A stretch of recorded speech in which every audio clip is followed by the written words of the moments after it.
ঘোষণাটো হিমন্ত বিশ্ব শৰ্মা ডাঙৰীয়াই ইলেকশ্যনৰ আগে আগে জুবিন দাক ন্যায় দিব বুলিও কৈছিলে, কিন্তু আৰম্ভণিৰ পৰা আমি যেনেধৰণে দেখিছোঁ গোটেই ন্যায়িক তদন্তটোৰ যিধৰণে ভেকু ভাওনা হিমন্ত বিশ্ব শৰ্মা ডাঙৰীয়াৰ নেতৃত্বত কৰা হৈছে, গতিকে অসমৰ ৰাইজৰ হিমন্ত বিশ্ব শৰ্মাৰ চৰকাৰৰ ওপৰত বিশ্বাস উঠি গৈছে। এইখন চৰকাৰ থাকোঁতে যে জুবিন দাই ন্যায় পাব, অসমৰ ৰাইজে ন্যায় পাব, সেইটো কেতিয়াও অসমৰ ৰাইজে এতিয়া পতিয়ন যোৱা নাই।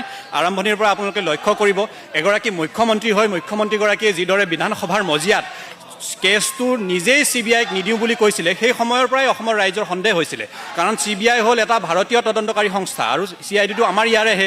গতিকে আৰম্ভণিৰ পৰা অসমীয়া ৰাইজে যিধৰণে দাবী কৰি আছিলে যে সেই সময়ত ইয়তত থকা আমাৰ ছিংগাপুৰৰ মানুহখিনিক তদন্তৰ আওতালৈ আনিব লাগে, তেওঁলোক যিহেতু প্ৰভাৱশালী মানুহ, তেওঁলোকে যাতে প্ৰভাৱ বিস্তাৰ কৰিব নোৱাৰে তাৰ কাৰণে তেওঁলোকক ন্যায়িক জিম্মাত থ'ব লাগে, দোষী নিৰ্দোষী আদালতে ক'ব। কিন্তু সেই সকলোবোৰ কথা ভেকু ভাওনা হ'ল। তাৰ পাছত কেইবা হাজাৰ পৃষ্ঠাজোৰা এখন চাৰ্জশ্বীট দিয়া হ'ল। সেই চাৰ্জশ্বীটখনতো কেনেধৰণে আমাৰ অভিজ্ঞসকলে ক'লে জুবিনদাৰ পৰিয়ালে আজি কান্দি কান্দি ন্যায়ৰ ভিক্ষা খুজিবলগীয়া হৈছে। কিয়? এখন ফোপোলা চাৰ্জশ্বীট দি গোটেই তদন্তৰ নামত ভেকু ভাওনা কৰি, আৰু আজি 2 মাহ আগতে যেতিয়া ৰিপৰ্ট ছাবমিট কৰিছিলে তেতিয়াই SIT গঠন কৰিম বুলি এতিয়া ৰাইজৰ হেঁচাত উপায় নাপাই কৰিছে, আৰু তাতো ৰাইজৰ বিশ্বাস হোৱা নাই, কাৰণ ইলেকশ্যনৰ আগে আগে নিৰ্বাচনৰ আগে আগে হিমন্ত বিশ্ব শৰ্মা ডাঙৰীয়াই ঘোষণা কৰিছিলে যে ন্যায় দিব। এতিয়া ক'ত গ'ল ন্যায়? গতিকে গোটেই ন্যায়িক প্ৰচেষ্টাটো, গোটেই এই তদন্তৰ ভেকু ভাওনাতে যে হিমন্ত বিশ্ব শৰ্মা ডাঙৰীয়াৰ নেতৃত্বত হৈ আছে এই কথা স্পষ্ট। অলপ আগতে কৈছে যে গুৱাহাটীত ড্ৰাগছ প্ৰচলন বন্ধ কৰিব লাগিব। বিজেপিয়ে নীতি শিক্ষা দিয়ে, তাতে ড্ৰাগছ খোৱা ল'ৰা ছোৱালী আছে জানো? তাতে আছে। আমাৰ ল'ৰা ছোৱালী এটা কৈছে মদ খাই আহিছে, ড্ৰাগছ খাই আহিছে, আৰু চবতকৈ ডাঙৰ কথা ড্ৰাগছ ব্যৱহাৰৰ ফলত আপোনালোকে ডাটা চাব, HIV ৰোগী বৃদ্ধি পাইছে। সেইদিনাখন যে বিজেপিৰ যে ল'ৰা ছোৱালী আহিছিলে তাতে যে HIV পজিটিভ থকা লোক নাছিলে, কেনেদৰে হ'ব? তাতেও আছে HIV পজিটিভ থকা লোক। ড্ৰাগছ যোনে ব্যৱহাৰ কৰি তাৰ মেক্সিমামৰ HIV পজিটিভ হৈছে। গতিকে ড্ৰাগছ খোৱা ল'ৰা, মদ খোৱা ল'ৰা সেইদিনাখন আহি তাতে উৎপাত কৰিছে। এতিয়া কি কৰিব? এটা নিচা আসক্ত লোক আহি তাতে উৎপাত কৰিছে। আমাৰ কৰিব লগা একো নাই, আমি চাই আছোঁ। আৰু পুলিচে কি কৰিছে আপোনালোকে চাইছে, ৰাইজে চাইছে। যদি দেশ এখন ৰাজ্যত ল'ৰা ছোৱালীবিলাকক মদ খুৱাই, ড্ৰাগছ খুৱাই উৎপাত কৰিবৰ কাৰণে পঠায়, সেই দলৰ কি মৰ্যাদা আছে, কি সন্মান আছে? মিয়া মিয়া বুলি কয় আমাৰ হিন্দু সমাজক উচতাইছে, আৰু হিন্দু সমাজত থকা আমাৰ যুৱক যুৱতীয়ে মিয়াক গালি পাৰি আছে। কিন্তু আপুনি এটা বস্তু লক্ষ্য কৰিব, যেতিয়া ব্ৰিটিছে ডগছ আৰ নট এলাউ বুলি কয় আমাৰ ভাৰতীয়ক তাচ্ছিল্য কৰিছিলে, সেই ভাৰতীয় কিন্তু ব্ৰিটিছক যেনেকৈ ভাৰতবৰ্ষৰ পৰা খেদুৱাই পঠাইছিলে, মিয়া মানুহৰ মাজতো এটা জাগৰণ সৃষ্টি হৈছে যে আমাক যি হিচাপে তাচ্ছিল্য কৰিছে, আমাৰ যুৱক যুৱতীয়ে অসমত ভালদৰে কাম কৰি এটা ভাল স্থানত পাওক বুলি ভাবি লৈছে। যাৰ ফলত এটা প্ৰমাণ সহকাৰে কৈছোঁ, হাজো অঞ্চলত বঙালপাৰা বুলি যিটো পঞ্চায়ত আছে, সেইটো মিয়া লোক থকা পঞ্চায়ত, আৰু তাৰ পৰা এইবাৰ 14জন ল'ৰা ছোৱালী MBBS পাছ কৰি ওলাই আহিছে। মুখ্যমন্ত্ৰীয়ে গুৱাহাটীৰ পাহাৰত থকা মানুহখিনিক, গুৱাহাটীৰ শব্দত কৈছোঁ, টুপি নহয় বান্দৰ টুপি পিন্ধালে। তেখেতসকলে, এই চৰকাৰে বসুন্ধৰা আঁচনি দিছিলে, আপোনালোকে চবেই জানে। কেবিনেটৰ ডিচিশ্যন লয় পাহাৰৰ মাটিত পট্টা বসুন্ধৰা আঁচনিৰ জৰিয়তে নিদিবৰ কাৰণে তেখেতসকলে কিয় ডিচিশ্যন লৈছিলে? এতিয়াতে নিৰ্বাচনৰ আগতে যে পট্টাৰ কথা কৈছে, গতিকে এইবিলাক অন্ততঃ গুৱাহাটীৰ মানুহে ক'ব নালাগে। আপুনি মোক আজি মানৱ ডেকা সুশান্তৰ কথা কৈছে, সুশান্ত বুঢ়াগোহাঁইৰ কথা কৈছে। তেখেতসকল আপাৰ আছামৰ নেতা।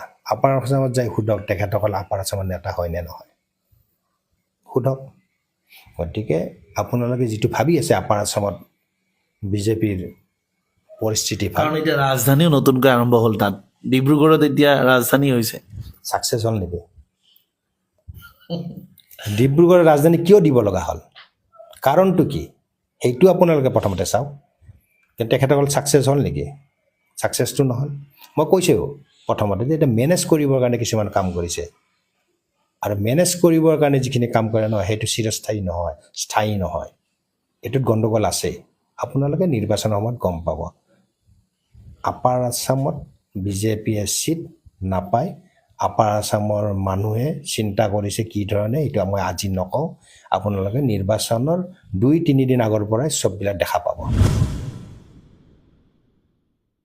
আপুনি মোক এটা কথা কওক, বিজেপিত উজনি অসমৰ নেতা কোন কওক, কোন কওক, আপুনি এতিয়াই কওক মোক। এইটো এফালৰ পৰা চাব গ'লে সৰ্বানন্দ সোণোৱাল কেনেকৈ তেখেতকতো চিফ মিনিষ্টাৰৰ পদবীৰ পৰা নমাই দিছে, কেন্দ্ৰীয় মন্ত্ৰী হৈ আছে। চিফ মিনিষ্টাৰৰ পৰা নমাই দিছে অসমৰ। কেন্দ্ৰীয় মন্ত্ৰীটো নহয়, উজনি অসমৰ নেতাজনক, তেখেত ট্ৰাইবেল নেতা আছিল, উজনি অসমৰ নেতা আছিল, তেখেতক মুখ্যমন্ত্ৰী চকীৰ পৰাতো নমাই দিছে। কেনেকৈ তেখেতে নেতা হৈ গ'ল? উজনি অসমৰ মানৱ ডেকা আছে, সুশান্ত আছে। বিজেপিৰ কথা কওক, তেখেতসকলেতো কংগ্ৰেছৰ মানুহ, কংগ্ৰেছৰ পৰা বিজেপিলৈ গৈছে, বিজেপিৰ কথা কওক। তেখেতসকলে কেনেকৈ থাকিব? তেখেতসকলে জনজাতিকৰণ হ'ল নেকি? ৰাইজক তেখেতসকলে কি উত্তৰ দিব? ৰাইজেতো প্ৰশ্ন সুধিব যে বিজেপি চৰকাৰে এই 6 জনগোষ্ঠীৰ জনজাতিকৰণৰ ক্ষেত্ৰত কি কৰিলে? কিবা উত্তৰ আছে? একো উত্তৰ নাই। এনেই ক'লে হ'ব নেকি আমি সুখী? কি কাৰণত সুখী? উত্তৰেই নাই। সকলোতে প্ৰশ্নই প্ৰশ্ন, প্ৰশ্নত কোনোবাই সুখী হয় নেকি? কোনো উত্তৰ নাই। গতিকে এইটো এটা মেনেজ কৰিছে, মেনেজৰ ওপৰত চৰকাৰ নচলে আৰু মেনেজৰ ওপৰত যদি ভাবে আমি ভোট পাম, সেইটো হ'ব নোৱাৰে। আপোনালোকে দেখা পাব নিৰ্বাচনত ৰাইজে এইবাৰ বিৰোধী ঐক্য বিচাৰিছে। আমাৰ অসমীয়াৰ সভ্যতা আৰু সংস্কৃতিৰ মাজত ডাঙৰ দীঘল হোৱা আই মাতৃসকলে টকাৰ বিনিময়ত বা কিবা আঁচনি পোৱাৰ বিনিময়ত কোনোবা দল এটাক যে ভোট দিব, সেইটো সম্ভৱপৰ নহয়। এইখন দেশ মূলা গাভৰুৰ দেশ, এইখন বেলেগৰ দেশ নহয়। আৰু মূলা গাভৰুৰ আদৰ্শৰে লালিত পালিত আই মাতৃয়ে অসমখনক কেনেকৈ বচাব লাগে তেখেতসকলে জানে। কংগ্ৰেছ দলটোক মিয়াৰ দল বুলি কৈ এটা ছিষ্টেম বনাই লৈছে। এতিয়া নৱ তালুকদাৰ মিয়া নে হিন্দু সেইটো ৰাইজে ক'ব। দ্বিতীয় কথা, তেখেতসকলে আপোনালোকে আঁচনিৰ কথা কৈছে। মহিলা আঁচনি দিছিল, কংগ্ৰেছ চৰকাৰেও কৰিছিলে আৰু কৰিব আৰু কৰি থাকিব। কিন্তু যদি কোনোবাই ভাবিছে মহিলাক আঁচনি দিয়াৰ কাৰণে মহিলাই বিজেপিক ভোট দিব, সেইখিনি মূৰ্খৰ স্বৰ্গত বাস কৰি আছে। আপোনালোকে ভাবিছে যে বিহাৰত মহিলাক 10,000 টকা নিৰ্বাচনৰ আগমুহূৰ্তত দিয়াৰ কাৰণে বিহাৰৰ মহিলাই বিজেপিক ভোট দিলে। বিহাৰৰ মহিলা আৰু অসমৰ মহিলাৰ মাজত পাৰ্থক্য আছে। বিহাৰৰ মহিলা অশিক্ষিত আৰু অসমৰ মহিলা শিক্ষিত। গতিকে আঁচনিৰ নামত যে অসমৰ মহিলাই বিজেপিক ভোট দিব, সেইটো মূৰ্খৰ স্বৰ্গত বাস কৰিব। চাওক, সোনকালে হোৱাটো তেখেতসকলে দেখুৱাব গৈছে, কাৰণ নিৰ্বাচন আহিছে, মুকলি কৰিব লাগে। কিন্তু এতিয়া কোৱাকৈ আৰম্ভ কৰিছে যে এইখন ব্ৰিজ যিখন বনাইছে, ফ্লাইঅভাৰ যিখন বনাইছে, এইখন ফ্লাইঅভাৰত বহুত ভুল ভ্ৰান্তি থাকি গ'ল নিৰ্মাণ কাৰ্যত। গতিকে আহি থকা দিনত এইখন ফ্লাইঅভাৰৰ পৰা ৰাইজৰ বহুতো অপকাৰ হ'ব পাৰে। হেল্ডি গুৱাহাটী পৰিকল্পনা আছে আৰু তেখেতসকলে বিজেপি চৰকাৰে যি এটা ফ্লাইঅভাৰ বনাই বিকাশৰ এটা নমুনা দেখুৱাইছে, এইটো আমি দেখা পাইছোঁ। কিন্তু এই বিকাশৰ আঁৰত পলিটিচিয়ান আৰু কণ্ট্ৰেক্টৰৰ আমি নেক্সাছো দেখা পাইছোঁ। কাৰণ যিবিলাক ব্ৰিজ বনাইছে, ব্ৰিজবিলাকত যিবিলাক নেকি ৰড ইউজ কৰিব লাগে, লোহাৰ আইৰণ ৰড ইউজ কৰিব লাগে, সেই ৰডবিলাকৰ কোনো কোৱালিটি নাই। তেখেতসকলে যিবিলাক ৰড ইউজ কৰিব লাগে, চৰকাৰৰ গাইডলাইন আছে, সেই গাইডলাইনবিলাক তেখেতে বাদ দি কিছুমান কম দামী ৰড ব্যৱহাৰ কৰা দেখা পাইছোঁ। সেইবিলাক আহি থকা দিনৰ কাৰণে, যিহেতু এইখন অসম, আমাৰ আৰ্থকুৱেক জন, ভূমিকম্পৰ পৰা আমি সাৱধানে থকাটো উচিত। জোৰত তিনিআলিত ডেংগু জন হিচাপে অসম চৰকাৰে ডিক্লেয়াৰ কৰিছিলে আৰু প্ৰত্যেক বছৰে জোৰত তিনিআলিত আশে পাশে থকা ভাস্কৰ নগৰৰ পৰা আদি কৰি যিখিনি অঞ্চল আছে, ডেংগু জন হিচাপে প্ৰত্যেক বছৰে ডিক্লেয়াৰ কৰে। আৰু আপুনি কিন্তু ডেংগু প্ৰতিৰোধৰ বাবে প্ৰত্যেক বছৰে বিশেষ কিছু পদক্ষেপ হাতত লোৱা আমি দেখিবলৈ পাইছিলোঁ। হয় হয়, যোৱাবাৰো মই মোৰ যোৱাবাৰ শৰীৰটোৰ প্ৰতি মোৰ অলপ হয় মই হস্পিটেলতো আছিলোঁ তাৰ পিছতো মই মহ মাৰিবৰ কাৰণে মহৰ কেনেকৈ আমি নিৰাময় কৰোঁ তাৰ কাৰণে ৰাইজৰ মাজত সোমাইছিলোঁ অসম চৰকাৰে কৈছে যে বিকাশৰ কাৰণে তেখেতসকলে ফ্লাইঅভাৰ বনোৱা বুলি কিন্তু ফ্লাইঅভাৰ বনোৱাত তেখেতসকলৰ কোনো পৰিকল্পনা নিজস্ব পৰিকল্পনা আমি দেখা নাপালোঁ যেতিয়া নেকি মই গুৱাহাটী মহানগৰৰ জিলা সভাপতি আছিলোঁ তেতিয়াও মই কৈছিলোঁ যে আমাৰ জু ৰোডৰ ফ্লাইঅভাৰখন বনাই আছিলে ধূলিময় পৰিৱেশ কিন্তু যেতিয়া নেকি কনষ্ট্ৰাকশ্যন এটা আৰম্ভ হয় চৰকাৰৰ দায়িত্ব থাকে ধূলিময় পৰিৱেশটো কেনেকৈ বন্ধ কৰিব পাৰি তাৰ কাৰণে চৰকাৰৰ গাইডলাইন আছে নেশ্যনেল গ্ৰীণ ট্ৰিবিউনেলৰ গাইডলাইন আছে তেখেতসকলে এই গাইডলাইন উলংঘা কৰি ইয়াতে নিৰ্মাণ কাৰ্য আৰম্ভ কৰিছিলে চৰকাৰৰ কোনো কাণ সাৰ নাছিলে এইটো সমষ্টিত অসমৰ মুখ্যমন্ত্ৰী হিমন্ত বিশ্ব শৰ্মাৰ ঘৰ এইটো সমষ্টিত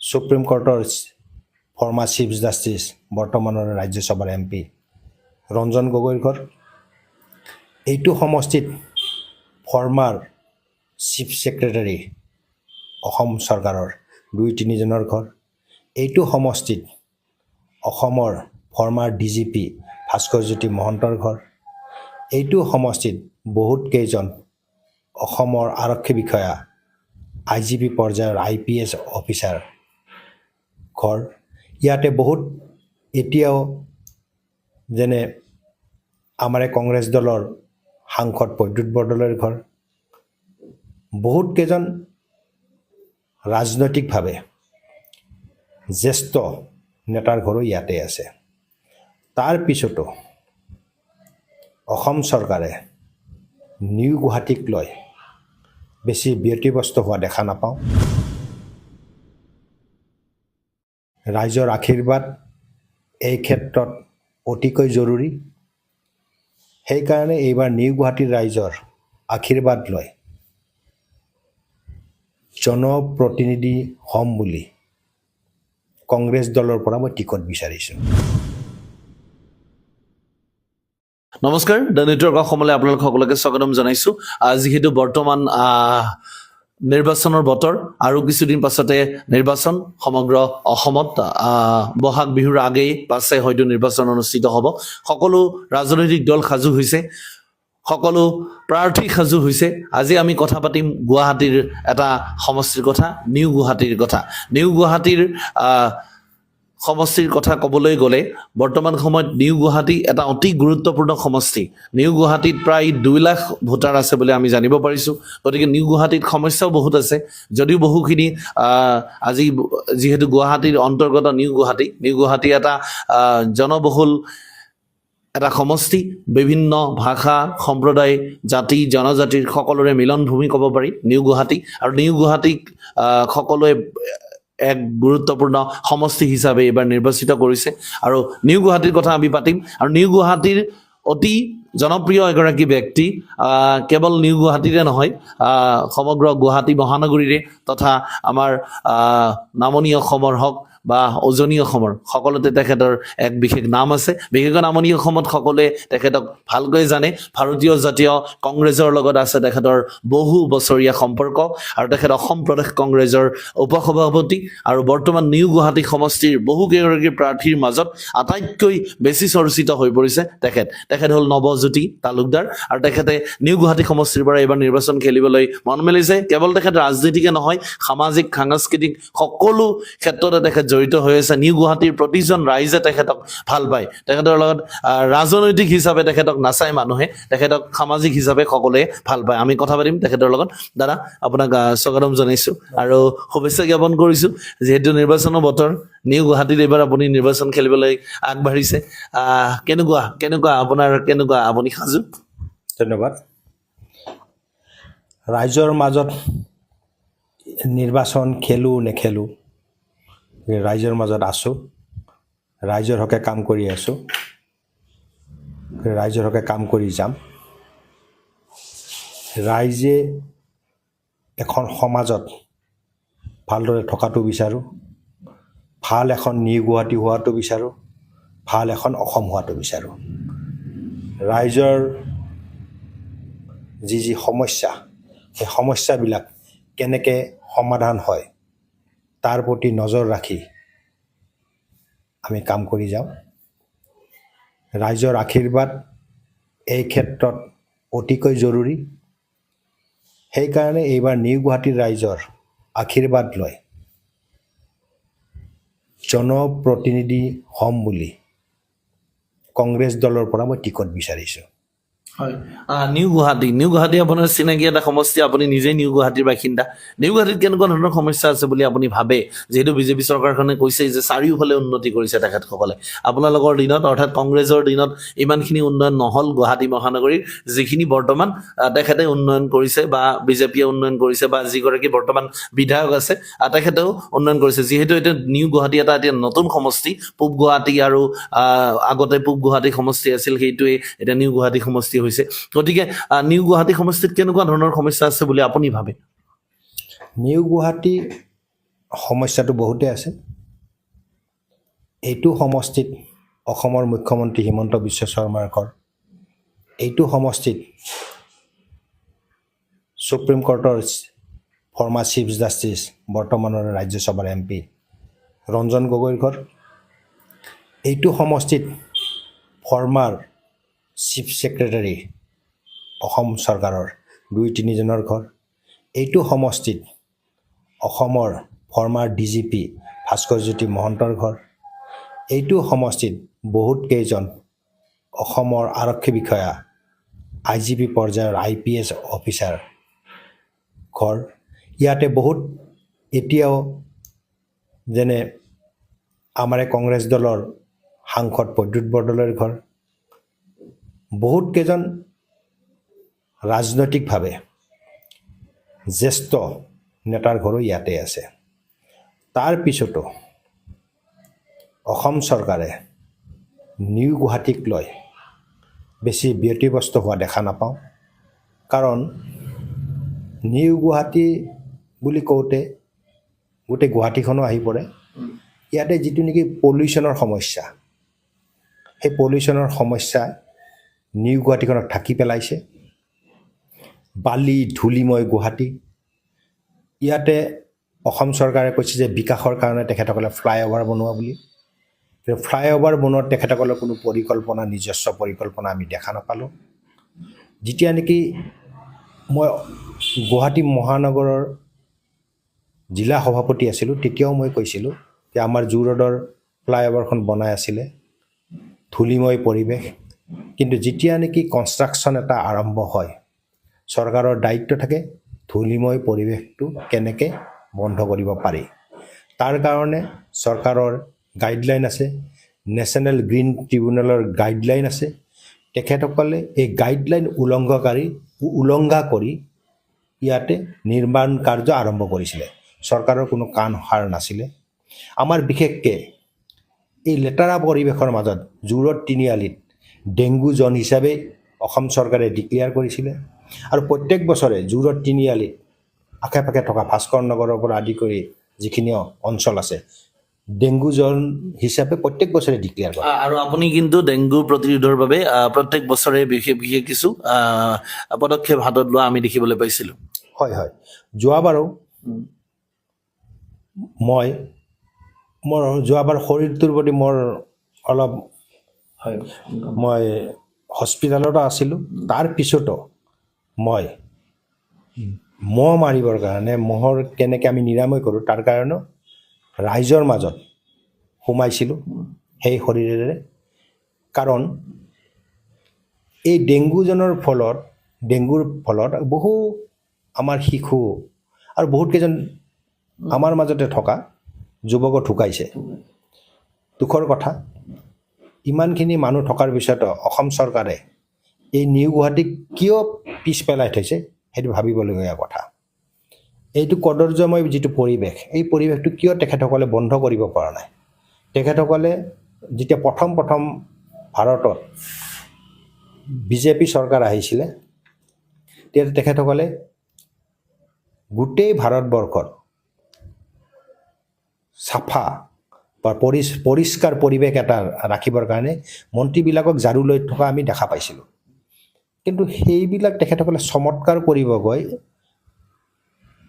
পাৰ্মানেণ্টলি তেখেতসকলে একো কাম নকৰিলে, যাৰ ফলত ইয়াতে ডেংগুৰ পৰা আদি কৰি এনকেফেলাইটিছ, জাপানিজ এনকেফেলাইটিছৰ পৰা আদি কৰি চববিলাক সকলো বেমাৰ গুৱাহাটীখনত আমি দেখা পাওঁ। গুৱাহাটীখন স্বাস্থ্যসন্মত গুৱাহাটী এখন নহয়। গতিকে আমাৰ দায়িত্ব আছে গুৱাহাটীখনত অসমৰ চাৰিওকোণৰ পৰা মানুহ আহি ইয়াতে বসবাস কৰে। এই গুৱাহাটীত বসবাস কৰোঁতে তেখেতসকলে কেনেকৈ স্বাস্থ্যসন্মত এখন গুৱাহাটীত বাস কৰে, তাৰ কাৰণে আমাৰ দায়িত্ব আছে। এইখন গুৱাহাটীক আমি স্বাস্থ্যসন্মত গুৱাহাটী হিচাপে পৰিগণিত কৰাব লাগে। আপোনাৰ সেইটো পৰিকল্পনা আছে নিশ্চয়। এখন হেল্ডি গুৱাহাটী পৰিকল্পনা আছে। আৰু তেখেতসকলে বিজেপি চৰকাৰে যি এটা ফ্লাইঅভাৰ বনাই বিকাশৰ এটা নমুনা দেখুৱাইছে, এইটো আমি দেখা পাইছোঁ। কিন্তু এই বিকাশৰ আঁৰত পলিটিচিয়ান আৰু কণ্ট্ৰেক্টৰৰ আমি নেক্সাছো দেখা পাইছোঁ। কাৰণ যিবিলাক ব্ৰিজ বনাইছে, ব্ৰিজবিলাকত যিবিলাক নেকি ৰড ইউজ কৰিব লাগে, লোহাৰ আইৰণ ৰড ইউজ কৰিব লাগে, সেই ৰডবিলাকৰ কোনো কোৱালিটি নাই। তেখেতসকলে যিবিলাক ৰড ইউজ কৰিব লাগে, চৰকাৰৰ গাইডলাইন আছে, সেই গাইডলাইনবিলাক তেখেতে বাদ দি কিছুমান কম দামী ৰড ব্যৱহাৰ কৰা দেখা পাইছোঁ। সেইবিলাক আহি থকা দিনৰ কাৰণে, যিহেতু এইখন অসম আমাৰ আৰ্থকুৱেক জন, ভূমিকম্পৰ পৰা আমি সাৱধানে থকাটো উচিত। তাৰপিছতো এনেকুৱা ফ্লাইঅভাৰ বনাইছে য'ত নেকি নিৰ্মাণ কৰাৰ সময়ত কিছুমান দুৰ্বল ৰড ব্যৱহাৰ কৰিলে, তাৰ কাৰণেও আমি সাৱধান হ'ব লগা হৈছে। অনাগত ভৱিষ্যত আমাৰ কাৰণে এই ফ্লাইঅভাৰৰ পৰা এটা ভয়াৱহ ৰূপ ল'বও পাৰে। আৰু ইয়াতে নিৰ্মাণ কাৰ্য কৰোঁতে GMC বা GMDয়ে যিবিলাক নেকি গাইডলাইন ল'ব লাগে, সেই গাইডলাইনবিলাকৰ ওপৰত এই অসম চৰকাৰৰ অফিচাৰ বিষয়ববীয়াই আল্টিমেটলি আপোনালোকে জানে এইবিলাক নিৰ্মাণ কাৰ্যত এজন মন্ত্ৰী জড়িত। গতিকে তেখেতসকলে এই বিষয়ববীয়াসকলে এই নিৰ্মাণ কাৰ্যত যিটো চকু দিব লগা হয়, সেই চকু দিয়া নাই। সেইটো আমি ভাবিবলগীয়া কথা। অবৈধ নিৰ্মাণ, তাৰপিছত ফ্লাইঅভাৰ বনোৱাৰ পিছতো আপুনি দেখা পাব ফ্লাইঅভাৰৰ শেষ কোণত ট্ৰেফিক জামৰ সৃষ্টি হয়। কোনো পৰিকল্পনা নাই এইখন চৰকাৰৰ। প্ৰথমতে যদি কয় আমি 100 মিটাৰৰ এখন ফ্লাইঅভাৰ বনাম, আমি জোৰডৰ ক্ষেত্ৰতে দেখিছোঁ, জোৰড ফ্লাইঅভাৰখন 100 মিটাৰৰ বনাম বুলি কয়, পিছলৈ কোনো টেণ্ডাৰ প্ৰক্ৰিয়া নকৰাকৈ, কোনো পৰিকল্পনা নকৰাকৈ নিজাববীয়া সৃষ্টিৰে ঠিকাদাৰৰ লগত, কণ্ট্ৰেক্টৰৰ লগত কথা পাতি আকৌ বঢ়াই দিয়ে। গতিকে এইবিলাক সকলোৱে জানে যে এইবিলাক 2 নম্বৰী কাৰবাৰেৰে গুৱাহাটীখনক বিকাশ দেখুওৱা বুলি গুৱাহাটীৰ মানুহক ঠগাইছে। এতিয়া চানমাৰী, নুনমাটি নাৰেংগী আৰু ইফালে আপোনাৰ ৰিজাৰ্ভ বেংক চানমাৰী, এইখন যিখন দলং বহুত সোনকালে কিন্তু হ'ল, এই 10 মাৰ্চত মুকলি হ'ব বুলি আমি জানিব পাৰিছোঁ। সোনকালে হোৱাটো তেখেতসকলে দেখুৱাব গৈছে, কাৰণ নিৰ্বাচন আহিছে, মুকলি কৰিব লাগে। কিন্তু এতিয়া কোৱাকৈ আৰম্ভ কৰিছে যে এইখন ব্ৰিজ যিখন বনাইছে, ফ্লাইঅভাৰ যিখন বনাইছে, এইখন ফ্লাইঅভাৰত বহুত ভুল ভ্ৰান্তি থাকি গ'ল নিৰ্মাণ কাৰ্যত। গতিকে আহি থকা দিনত এইখন ফ্লাইঅভাৰৰ পৰা ৰাইজৰ বহুতো অপকাৰ হ'ব পাৰে। আৰু বিশেষকৈ গুৱাহাটীত থকা ফ্লাইঅভাৰ যিখিনি আছে, আপোনালোকে নিজে চাব, যিখিনি গৰীব শ্ৰেণীৰ লোক তেখেতসকলে ফ্লাইঅভাৰৰ পৰা নাযায়, তেখেতে তলেৰে যায়, বাছত যাব, ৰিক্সাত যাব বা অন্য 3 হুইলাৰ আদিত যাব, যিবিলাক নেকি তলেৰেহে আমি যোৱা দেখা পাওঁ। ওপৰেৰে যিবিলাক নেকি ডাঙৰ ডাঙৰ লাক্সাৰী গাড়ী চলায়, নিজৰ গাড়ী আছে, ফ্লাইঅভাৰ তেখেতসকলে ব্যৱহাৰ কৰি আছে। এই গৰীব শ্ৰেণীৰ ইয়াতে মই দেখা পাইছোঁ কোনো উপকাৰ হোৱা নাই। এইটো ধনিক শ্ৰেণীৰ এটা ঘৰৰ পৰা ওলাই ফটককৈ গৈ পালে সেইটো বেলেগ কথা, কিন্তু গৰীব শ্ৰেণীৰ কাৰণে তেখেতসকলে তলেৰে যায়, চব তলেৰে যায়। গতিকে সেইটো তেখেতসকলে সেইকাৰণে কৈছে যে তেখেতসকলে তেনেকুৱা কোনো নিৰ্দিষ্ট পৰিকল্পনা আমি দেখা নাপালোঁ। পাহাৰৰ ওপৰতো একেই অৱস্থা, স্বাস্থ্যসন্মত গুৱাহাটী নহয়। তাৰপিছত আপুনি এডুকেশ্যন ছেক্টৰ যদি চাব যায়, এডুকেশ্যন ছেক্টৰতো চৰকাৰ টোটেল ফেইলাৰ। কাৰণ ইয়াতে যিখিনি নেকি চৰকাৰী স্কুল থাকিব লাগে, স্কুলবিলাকৰ অৱস্থা খুবেই বেয়া। এটা পৰ্যায়ৰ মানুহে প্ৰাইভেট স্কুলত পঢ়াই আছে, পইচা পাতি খৰচ কৰি, কিন্তু এটা পৰ্যায়ৰ মানুহে যিবিলাকে চৰকাৰী স্কুলত পঢ়ুৱাব খোজে তেখেতসকলৰ কাৰণে দুখজনক কথা। অসমৰ ৰাজধানী গুৱাহাটীতেই যদি শিক্ষা খণ্ডত এনেকুৱা অৱস্থা, গতিকে তাৰপিছতো মুখ্যমন্ত্ৰীয়ে যদি শিক্ষা খণ্ড আৰু স্বাস্থ্য খণ্ডৰ কথা কৈ দপদপাই থাকে, সেইটো হাস্যকৰ বুলিয়ে মই ক'ম আৰু লজ্জাজনক। কিন্তু ইমানবোৰ নিযুক্তি দিছে নহয়, বহুত নিযুক্তি দিছে নিকাভাৱে তেওঁলোকে এই 5 বছৰত বহুত নিযুক্তি দিলে, যিটো আপোনালোকে কিন্তু দিব নোৱাৰিলে। নহয়, আমিও দিছিলোঁ, টেটৰ পৰা আদি কৰি আমিও দিছিলোঁ, কিন্তু তেখেতে আপুনি যে ক'লে নিকাভাৱে নিযুক্তি দিছে, যোৱাকালি নে যোৱা পৰহি মুখ্যমন্ত্ৰীয়ে যি নিযুক্তি দিলে তাতেতো গোটেইবিলাক জাল কাগজেৰে নিযুক্তি পোৱা আপোনালোকে গম পাইছে। গতিকে স্বচ্ছনিকা কেনেকৈ হ'ল? স্বচ্ছনিকা হোৱাটো সম্ভৱ নহয়। আৰু বহুতো কথা আছে। এছ আই কেলেংকাৰীত তেখেতসকলে যিটো কেলেংকাৰী হৈছিলে 2-3জনক তেখেতসকলে ধৰিলে। ইয়াতেতো বহুত ডাঙৰ ডাঙৰ মানুহ জড়িত আছে, ডাঙৰ পুলিচ অফিচাৰ জড়িত আছিলে, ডাঙৰ পলিটিকেল মানুহ জড়িত আছিলে, ডাঙৰ মন্ত্ৰী জড়িত আছিলে। আৰু স্বচ্ছনিকাৰ কথা কৈ কি লাভ? সৰু সৰু বিৰিণাক ধৰি কিবা লাভ আছে নেকি? বিৰিণাক ধৰিতো লাভ নাই। গতিকে তেখেতসকলে দেখুৱাইছে কিবা, কৰিছে কিবা। হয়, আৰু নৱ তালুকদাৰ যদিও সকলে জানে আপুনি প্ৰদেশ কংগ্ৰেছৰ উপসভাপতি, কিন্তু তথাপিও আপোনাক কিন্তু কংগ্ৰেছ বিজেপি এজিপি বুলি নিউ গুৱাহাটীত বা গুৱাহাটীবাসীয়ে ইমান আপোনাক তেনেকৈ নাচায়। আপোনাক সামাজিক এগৰাকী ব্যক্তি হিচাপে চাই, আপোনাৰ লগত সকলোৱে সহজভাৱে কথা বতৰা পাতিব পাৰে, আপোনাক সাহস বুলি বহুতে লয়। আপুনি বহুখিনি মানুহক সহায় সহযোগিতা কৰি আহিছে। তেনে সময়ত এতিয়া আপুনি নিউ গুৱাহাটীৰ পৰা নিৰ্বাচন খেলিবলৈ আগবাঢ়িছে, কিন্তু যুঁজিব লাগিব আপুনি বিজেপিৰ লগত। যি সময়ত বিজেপিয়ে আজি চাৰিওফালে তেখেতসকলৰ জয় ধ্বজা বুলি ক'ব পাৰি, চাৰিওফালে বেনাৰ পোষ্টাৰ, আপুনি টিভিটো চাব নোৱাৰে এডভাৰটাইজ বিজেপিৰ চাৰিওফালে, ইউটিউবত আপুনি গান শুনিব নোৱাৰে বিজেপিৰ এডভাৰটাইজ। গতিকে তাৰোপৰি মাহে মাহে প্ৰধানমন্ত্ৰী আহে, মাহে মাহে গৃহমন্ত্ৰী আহে, মুখ্যমন্ত্ৰী ডক্টৰ হিমন্ত বিশ্ব শৰ্মাইতো আঁচনি দিয়ে আছে, নিযুত মইনা আঁচনি, অমুক আঁচনি, তমুক আঁচনি, ইফালে মহিলাসকলক দিছে। নিউ গুৱাহাটীতো বহুত মহিলাই সেইবোৰ আঁচনি পাইছে, বা নিযুত মইনা আঁচনি পাইছে, বাবু আঁচনি পাইছে। গতিকে বিজেপিৰ লগত যুঁজিবলৈ আপুনি সাজুনে? যি সময়ত কংগ্ৰেছক মিয়াৰ দল বুলি কৈ আছে, যি সময়ত কংগ্ৰেছক কোনো হিন্দুৱে ভোট নিদিয়ে বুলি কৈ আছে, তেনে সময়ত আপোনাক ৰাইজে বিশ্বাসত ল'ব বুলি ভাবেনে? চাওক, কংগ্ৰেছ দলটোক মিয়াৰ দল বুলি কৈ এটা ছিষ্টেম বনাই লৈছে। এতিয়া নৱ তালুকদাৰ মিয়া নে হিন্দু সেইটো ৰাইজে ক'ব।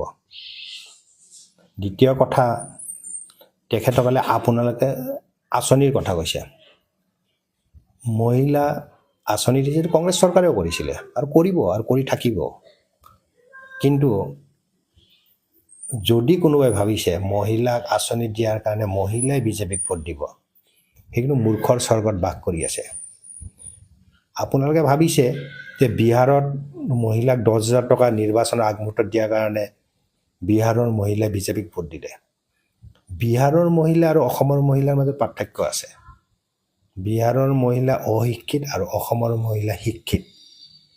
গতিকে আঁচনিৰ নামত যে অসমৰ মহিলাই বিজেপিক ভোট দিব, সেইটো মূৰ্খৰ স্বৰ্গত বাস কৰিব। বিহাৰৰ সভ্যতা আৰু সংস্কৃতি, অসমৰ সভ্যতা আৰু সংস্কৃতিৰ মাজত বহুত ডাঙৰ পাৰ্থক্য আছে। আমাৰ অসমীয়াৰ সভ্যতা আৰু সংস্কৃতিৰ মাজত ডাঙৰ দীঘল হোৱা আই মাতৃসকলে টকাৰ বিনিময়ত বা কিবা আঁচনি পোৱাৰ বিনিময়ত কোনোবা দল এটাক যে ভোট দিব, সেইটো সম্ভৱপৰ নহয়। এইখন দেশ মূলা গাভৰুৰ দেশ, এইখন বেলেগৰ দেশ নহয়। আৰু মূলা গাভৰুৰ আদৰ্শৰে লালিত পালিত আই মাতৃয়ে অসমখনক কেনেকৈ বচাব লাগে তেখেতসকলে জানে। গতিকে সেইবোৰ আঁচনি চাচনি চাই ভোটটো নিদিয়ে বুলি ভাবে আপুনি? আঁচনিটো চব চৰকাৰেই দিয়ে, অকল বিজেপিয়ে দিয়ে বুলি ডাংকুম মাৰিলে লাভ নাই নহয়। আঁচনি ছিষ্টেম আছে, চবেই দিবই লাগিব ৰাইজক। আঁচনি বিজেপিয়ে দিয়া নাই, চৰকাৰে দিছে। আৰু এই চৰকাৰৰ যি আঁচনি দিয়া ছিষ্টেম, তাতে যিটো নেকি ধন, সেই ধনটো ৰাইজৰ টেক্সৰ পৰা অহা। গতিকে বিজেপিৰ নিজৰ অটল বিহাৰী বাজপেয়ী ভৱনৰ পৰা দিয়া নাইতো। গতিকে এইটো ৰাইজৰ ধনেৰে দিয়া আঁচনি।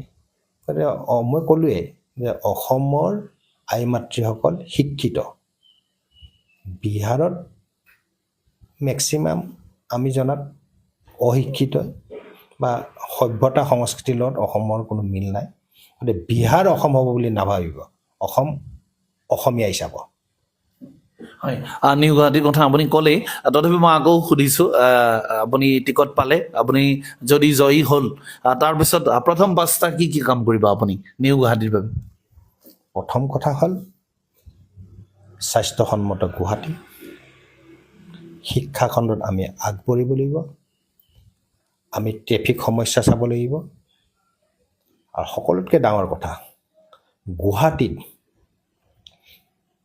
অসমৰ পৰা মানুহে অসমীয়া ল'ৰা ছোৱালী ইনকাম কৰিব আহে আৰু যেতিয়া নেকি ব্যৱসায় কৰিব আহে তেতিয়া এখন ট্ৰেড লাইচেন্সৰ জৰুৰী হয় এই চৰকাৰে এখন ট্ৰেড লাইচেন্সৰ মাচুল যি হিচাপে বঢ়াই গৈ আছে সেই হিচাপত প্ৰথম ব্যৱসায় কৰাৰ ক্ষেত্ৰত যদি ট্ৰেড লাইচেন্সতে আমি ইমান টকা দিব লাগে গতিকে অসমৰ ল'ৰা ছোৱালী বিজনেছ কৰাৰ কাৰণে দহবাৰ চিন্তা কৰিব লাগে গতিকে ট্ৰেড লাইচেন্সৰ ক্ষেত্ৰত গুৱাহাটীত মাচুল হ্ৰাস কৰিবই লাগিব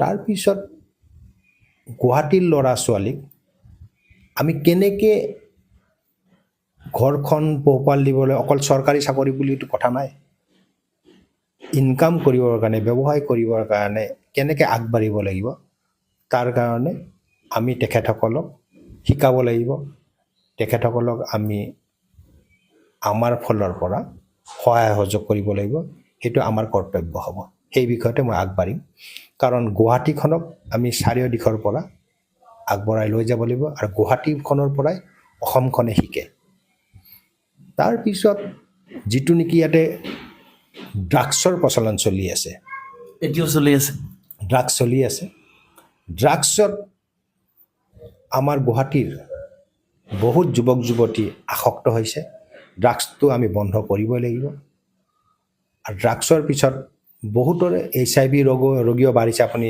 চৰকাৰীভাৱে আপুনি গোটেই ডাটা চাইছে গতিকে আমি ড্ৰাগছ যেনেকৈ হওক বন্ধ কৰিব লাগিব আৰু ড্ৰাগছ যদি বন্ধ নকৰোঁ উঠি অহা প্ৰজন্ম ধ্বংস হ'ব গুৱাহাটী ধ্বংস হ'ব হয় আজিৰ পৰা আপোনালোকৰ পৰিৱৰ্তনৰ যাত্ৰা আৰম্ভ হৈছে সমগ্ৰ অসমতে আপোনালোকে ভাবেনে ৰাইজে আপোনালোকক বিশ্বাসত ল'ব কংগ্ৰেছক বা বিজেপিক আঁতৰাই কংগ্ৰেছক ৰাইজে বিশ্বাসত ল'ব বা যিটো কংগ্ৰেছৰ যি মিত্ৰজোঁট আছে মিত্ৰজোঁটক সমৰ্থন কৰিব বুলি কাৰণ যি সময়ত হিমন্ত বিশ্ব শৰ্মাই চাৰিওফালে বেলেগ ধৰণে এটা পৰিৱেশ সৃষ্টি কৰিছে প্ৰধানমন্ত্ৰী হওক গৃহমন্ত্ৰী হওক এতিয়া সত্ৰাধিকাৰ সকলোকো বিজেপিয়ে আনকি লগত লৈছে বুলি ক'ব পাৰি ঠিক তেনেকৈ বড়ো জনজাতিক লগত লৈছে চাহ জনগোষ্ঠীক লগত লৈছে যোৱাকালি প্ৰায় যিসকলে 6 জনগোষ্ঠীৰ জনজাতিকৰণ বিচাৰি আছিল যোৱাকালি আহোম জনগোষ্ঠীৰ বহুকেইগৰাকী প্ৰতিনিধি আহি মুখ্যমন্ত্ৰীৰ লগত আলোচনা কৰিলে তেওঁলোকে এতিয়া সুখী হৈছে কিন্তু তেওঁলোকে আজি কিছুদিন আগলৈকে তেওঁলোকে কৈ আছিল যে 6 জনগোষ্ঠীৰ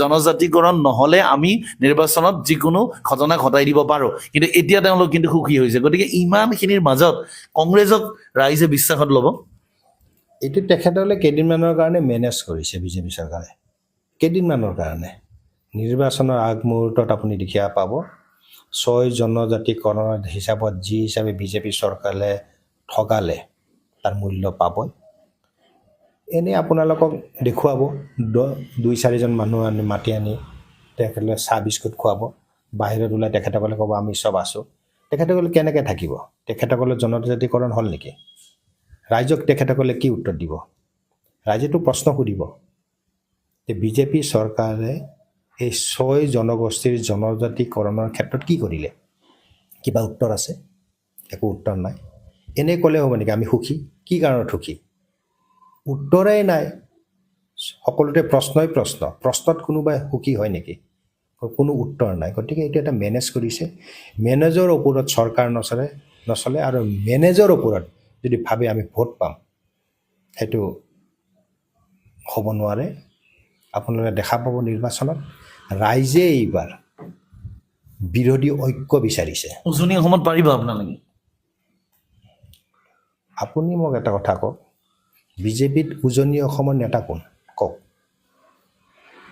কওক আপুনি এতিয়াই কওক মোক এইটো এফালৰ পৰা চাব গ'লে সৰ্বানন্দ সোণোৱাল কেনেকৈ তেখেতকতো চিফ মিনিষ্টাৰৰ পদৰ পৰা নমাই দিছে কেন্দ্ৰীয় মন্ত্ৰী হৈ আছে চিফ মিনিষ্টাৰৰ পৰা নমাই দিছে অসমৰ কেন্দ্ৰীয় মন্ত্ৰীটো নহয় উজনি অসমৰ নেতাজনক তেখেত ট্ৰাইবেল নেতা আছিল উজনি অসমৰ নেতা আছিল তেখেতক মুখ্যমন্ত্ৰী চকীৰ পৰাতো নমাই দিছে কেনেকৈ তেখেতে নেতা হৈ গ'ল উজনি মানৱ ডেকা আছে সুশান্ত আছে বিজেপিৰ কথা কওক তেখেতসকলেতো কংগ্ৰেছৰ মানুহ কংগ্ৰেছৰ পৰা বিজেপিলৈ গৈছে বিজেপিৰ কথা কওক মোক কওক সৰ্বানন্দ সোণোৱাল বিজেপিৰ নেতা আছিলে ৰাজেন গোহাঁই বিজেপিৰ নেতা আছিলে ৰাজেন গোহাঁই আছে নেকি সৰ্বানন্দ সোণোৱালকতো নমাই দিলে তেখেতকতো গমেই পালে তেখেতক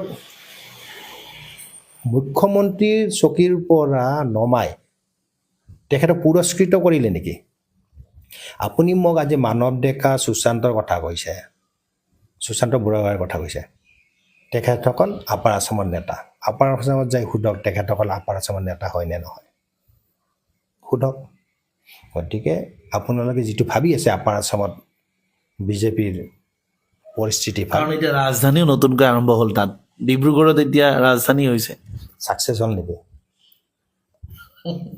ডিব্ৰুগড়ৰ ৰাজধানী কিয় দিব লগা হ'ল কাৰণটো কি সেইটো আপোনালোকে প্ৰথমতে চাওক কিন্তু তেখেতসকল ছাকচেছ হ'ল নেকি ছাকচেছটো নহ'ল মই কৈছোঁ প্ৰথমতে যে এতিয়া মেনেজ কৰিবৰ কাৰণে কিছুমান কাম কৰিছে আৰু মেনেজ কৰিবৰ কাৰণে যিখিনি কাম কৰে নহয় সেইটো চিৰস্থায়ী নহয় স্থায়ী নহয় এইটোত গণ্ডগোল আছেই আপোনালোকে নিৰ্বাচনৰ সময়ত গম পাব আপাৰ আছামত বিজেপিয়ে চিট নাপায় আপাৰ আছামৰ মানুহে চিন্তা কৰিছে কি ধৰণে এইটো মই আজি নকওঁ আপোনালোকে নিৰ্বাচনৰ 2-3 দিন আগৰ পৰাই চববিলাক দেখা পাব কনফাৰ্ম নেকি আপুনি সকলোবিলাক দেখা পাব মই কনফাৰ্ম কৈছোঁ আপাৰ আছামত তাজপাতৰ ঘৰ খহা দি বিজেপিৰ ঘৰ খহি যাব বৰ স্পষ্টকৈ সকলোখিনি কথা ক'লে আমি বাকীবোৰ নেতাক সোধোঁ বাকীবোৰ কিছুমান যিসকল প্ৰাৰ্থী আছে এইবাৰৰ তেওঁলোকক সোধোঁ তেওঁলোকে যিকোনো ধৰণে যেনেকুৱা ধৰণৰ কথাবোৰ কয় কোনো মানে বিশেষ একো এজেণ্ডা নোহোৱাকৈ কথা কয় কিন্তু নৱ তালুকদাৰ তেখেত বিশেষভাৱেই হয়তো তেখেতে গোটেই কথাখিনি পৰ্যালোচনাভাৱে কৈছে আৰু গোটেই কথাখিনি তেখেতে বিজেপিক একেবাৰে ডাইৰেক্ট সমালোচনা কৰা নাই কিন্তু ৰাইজে বিজেপিক কেনেকুৱাকৈ আস্থাত ল'বনে নাই বা ৰাইজৰ বিশ্বাস আছেনে নাই বিজেপিৰ প্ৰতি সেইখিনিও তেখেতে সুন্দৰকৈ বুজাই দিছে নিউ গুৱাহাটীৰ বাবে তেখেতে কেনেকৈ কাম কৰিব বা বৰ্তমান কেনেকৈ কাম হৈ আছে আৰু ফ্লাইঅভাৰৰ নামত কেনেকুৱা দুৰ্নীতি এটা চলিছে সেই কথাও তেখেতে সুন্দৰকৈ কৈছে আৰু নিউ গুৱাহাটীৰ বাবে শিক্ষা স্বাস্থ্য এই সকলোখিনি কথাৰ কাৰণে তেখেতে ভাবিছে ট্ৰেফিক ছিগনেলৰ কথাও ভাবিছে লগতে আৰু এই নিউ গুৱাহাটী যিটো পাহাৰৰ বহুখিনি বাসিন্দা আছে তেওঁলোকৰ বাবেও তেখেতে বহুখিনি কথা ভাবিছে পৰিকল্পনা বহুকেইটা লৈছে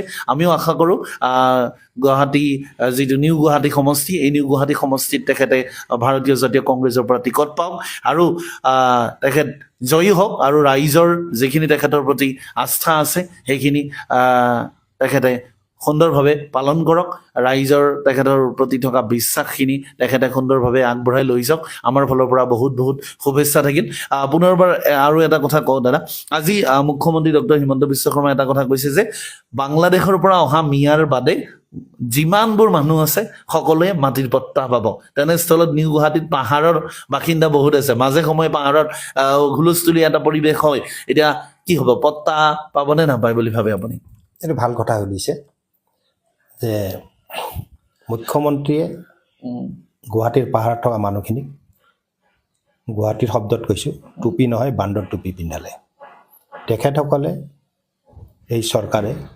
বসুন্ধৰা আঁচনি দিছিলে আপোনালোকে চবেই জানে কেবিনেটৰ ডিচিশ্যন লয় পাহাৰৰ মাটিত পট্টা বসুন্ধৰা আঁচনিৰ জৰিয়তে নিদিবৰ কাৰণে তেখেতসকলে কিয় ডিচিশ্যন লৈছিলে এতিয়াতে নিৰ্বাচনৰ আগতে যে পট্টাৰ কথা কৈছে গতিকে এইবিলাক অন্ততঃ গুৱাহাটীৰ মাটিত ক'ব নালাগে আৰু লগতে বসুন্ধৰাতো একো কাম নহ'ল নেকি বসুন্ধৰাতো গুৱাহাটীৰ মাটিয়ে পট্টা গুৱাহাটীৰ পাহাৰত থকা মানুহে বসুন্ধৰা আঁচনিৰ জৰিয়তে এপ্লাই কৰিব নোৱাৰা কৰি দিলে কিয় কৰিব নোৱাৰা কৰিলে এতিয়া যে পট্টা দিম বুলি কৈছে কিয় মিছা কথা পায় মিছা কথা ক'ব নাপায় সঁচা কথা কওক আৰু 2 নম্বৰ কথা যে মিয়া মিয়া কৈয়ে আছে আপুনি মিয়াৰ কথা গম পাইছে মিয়া লোক মিয়া জনজাতি কেনেদৰে আগবাঢ়িছে অসমৰ মানুহে এবাৰ চাওক মিয়া মিয়া বুলি কয় আমাৰ হিন্দু সমাজক উচতাইছে আৰু হিন্দু সমাজত থকা আমাৰ যুৱক যুৱতীয়ে মিয়াক গালি পাৰি আছে। কিন্তু আপুনি এটা বস্তু লক্ষ্য কৰিব, যেতিয়া ব্ৰিটিছে ডগছ আৰ নট এলাউ বুলি কয় আমাৰ ভাৰতীয়ক তাচ্ছিল্য কৰিছিলে, সেই ভাৰতীয় কিন্তু ব্ৰিটিছক যেনেকৈ ভাৰতবৰ্ষৰ পৰা খেদুৱাই পঠাইছিলে, মিয়া মানুহৰ মাজতো এটা জাগৰণ সৃষ্টি হৈছে যে আমাক যি হিচাপে তাচ্ছিল্য কৰিছে, আমাৰ যুৱক যুৱতীয়ে অসমত ভালদৰে কাম কৰি এটা ভাল স্থানত পাওক বুলি ভাবি লৈছে। যাৰ ফলত এটা প্ৰমাণ সহকাৰে কৈছোঁ, হাজো অঞ্চলত বঙালপাৰা বুলি যিটো পঞ্চায়ত আছে, সেইটো মিয়া লোক থকা পঞ্চায়ত, আৰু তাৰ পৰা এইবাৰ 14জন ল'ৰা ছোৱালী MBBS পাছ কৰি ওলাই আহিছে। এটা খালি হিন্দু গাঁও পঞ্চায়ত দেখাই দিয়ক, যিটো গাঁও পঞ্চায়ত 14জন গাঁও MBBS পাছ কৰি ওলাই আহিছে। আমি মিয়া বুলি গালি পাৰি আছোঁ, কিন্তু তাৰ ফলত কি হৈছে? আমাক ইউনিটি লাগে, আমি একেলগে যুদ্ধ কৰি ভাৰতবৰ্ষ আৰু অসমখনক শক্তিশালী কৰিব লাগে। তেখেতসকলে সেইবিলাক কৰা নাই। অসমীয়া হিন্দু যুৱক যুৱতীক মিয়া বুলি কয় উচতাই হিন্দু যুৱক যুৱতীক বেলেগ ফালে এটা বেলেগ পথ দেখুৱাই দিয়া গৈছে। সেইদিনা আপোনাৰ গাড়ীখনতো যথেষ্টখিনি এটা বেলেগ ধৰণৰ পৰিৱেশ সৃষ্টি কৰিলে। সেইদিনা গাড়ীখনত যিটো মই গম পাইছোঁ, সেইখিনি ড্ৰাগছ আৰু মদ খাই অহা ল'ৰা ছোৱালী আছিলে। মই অলপ আগতে কৈছোঁ যে গুৱাহাটীত ড্ৰাগছ প্ৰচলন বন্ধ কৰিব লাগিব। বিজেপিয়ে নীতি শিক্ষা দিয়ে, তাতে ড্ৰাগছ খোৱা ল'ৰা ছোৱালী আছে জানো? তাতে আছে। আমাৰ ল'ৰা ছোৱালীয়ে দেখা পাইছে মদ খাই আহিছে, ড্ৰাগছ খাই আহিছে। আৰু চবতকৈ ডাঙৰ কথা, ড্ৰাগছ ব্যৱহাৰৰ ফলত আপোনালোকে ডাটা চাব, HIV ৰোগী বৃদ্ধি পাইছে। সেইদিনাখন যে বিজেপিৰ যে ল'ৰা ছোৱালী আহিছিলে, তাতে যে HIV পজিটিভ থকা লোক নাছিলে, কেনেদৰে হ'ব? তাতেও আছে HIV পজিটিভ থকা লোক। ড্ৰাগছ যোনে ব্যৱহাৰ কৰি তাৰ মেক্সিমামৰ HIV পজিটিভ হৈছে। গতিকে ড্ৰাগছ খোৱা ল'ৰা, মদ খোৱা ল'ৰা সেইদিনাখন আহি তাতে উৎপাত কৰিছে। এতিয়া কি কৰিব? এটা নিচা আসক্ত লোক আহি তাতে উৎপাত কৰিছে। আমাৰ কৰিব লগা একো নাই, আমি চাই আছোঁ। আৰু পুলিচে কি কৰিছে আপোনালোকে চাইছে, ৰাইজে চাইছে।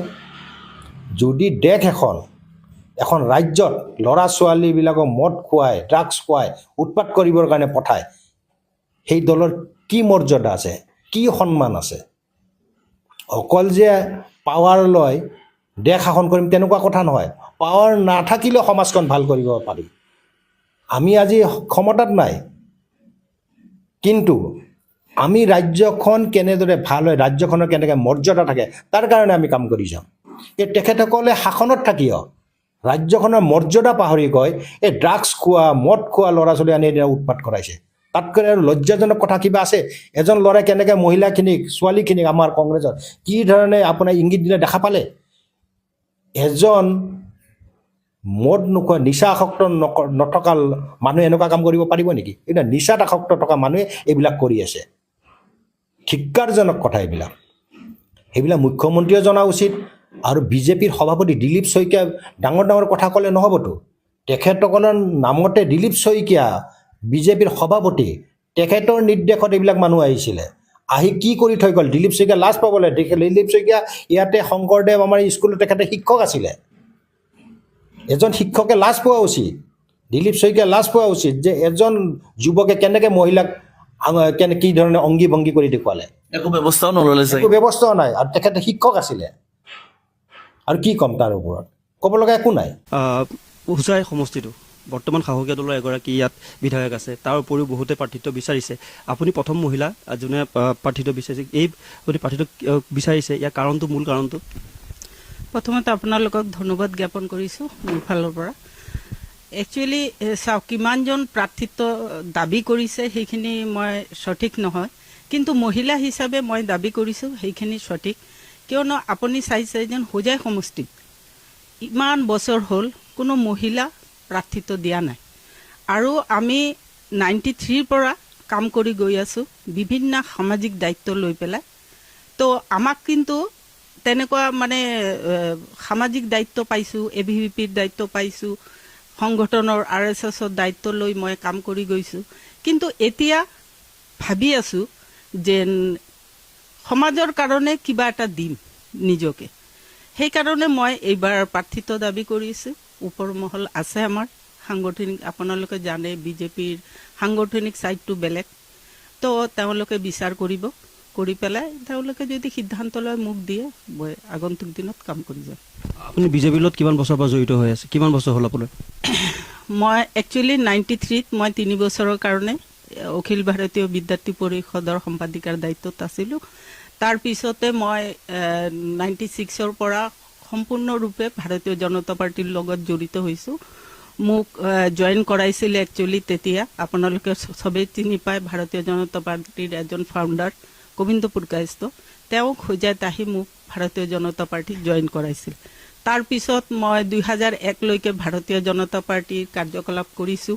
কৰাৰ পিছত বাজপেয়ীজী পিৰিয়ডত যেতিয়া প্ৰথম 2001 বা 1ত ইলেকশ্যন হৈছিলে পঞ্চায়ত নিৰ্বাচন, তেতিয়া কিন্তু মই ভালুকমাৰী ZPC এটা আছে আমাৰ ইয়াতে, ভালুকমাৰী ZPC মই প্ৰতিনিধিত্ব কৰিছিলোঁ খুব অলপ ভোটত আৰু হাৰিছিলোঁ। আৰু আপোনালোকে জানে তেতিয়া মানে আমাৰতো সাংগঠনিক ছাইডটো ইমান ষ্ট্ৰং নাছিলে, কাম কৰি গৈ আছোঁ, হাৰ জিতটো আছে সেই হিচাপত।